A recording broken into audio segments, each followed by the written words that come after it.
Thank you for coming on. Hello. I wanted to first get your thoughts. We had a lot of news overnight, different steps that America is taking to pressure China, put pressure on China. Now, you've previously said that President Trump is Hong Kong's last hope.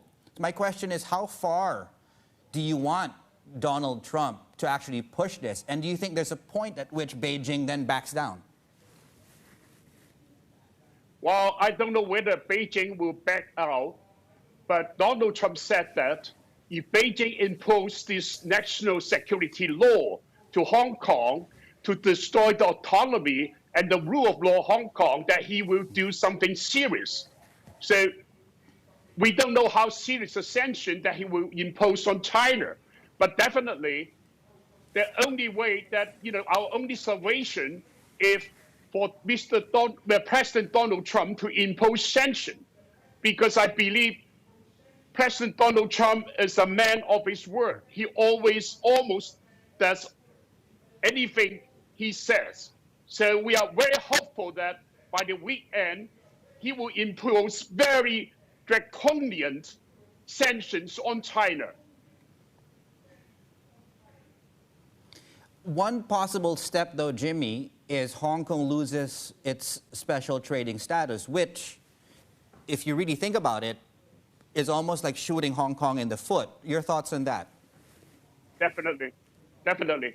This is also useless for the Chinese, because the Chinese, if they want to impose the national security law, they are prepared to kill the golden egg, the goose who lay the golden egg.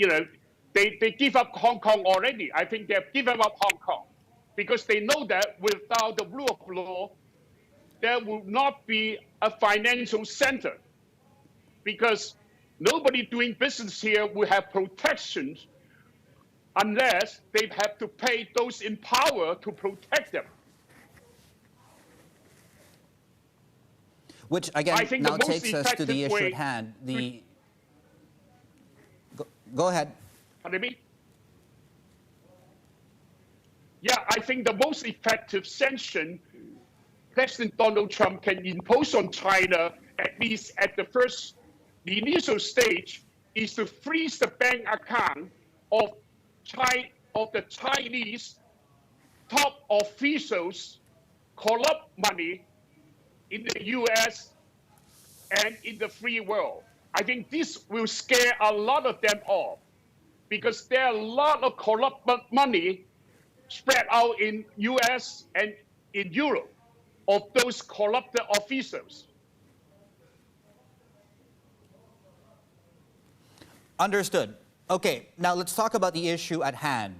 Why we're here today. It's the first time we have you on our show since this national security law became the focus and the issue right now. I know you're worried about it. I know you're against it. But what worries you the most about it?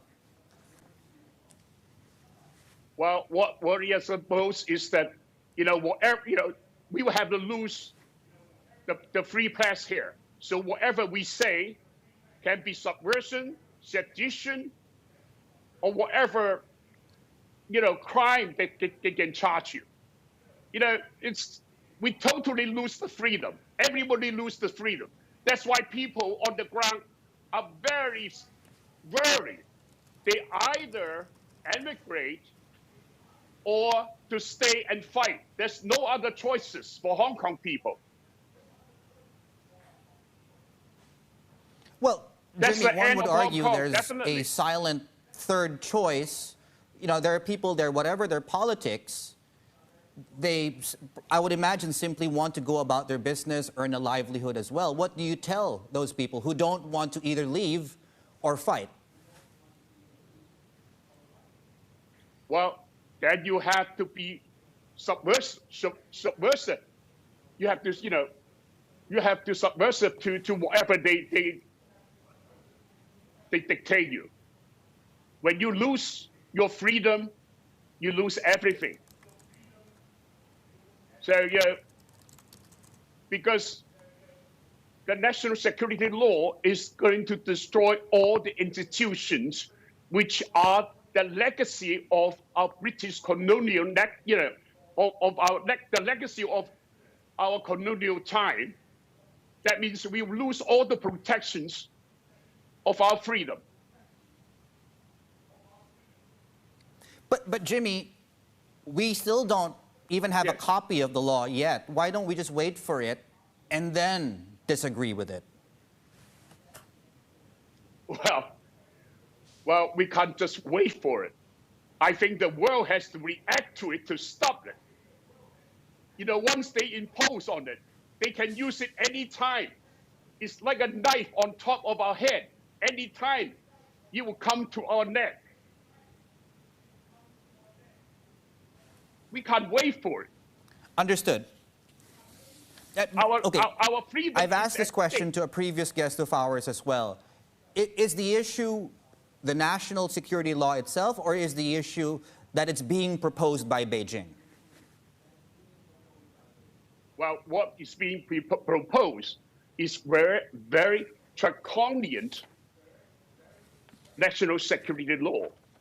It definitely, even if we walk on the street to demonstrate, every one of those who demonstrate will be offenders of the security law.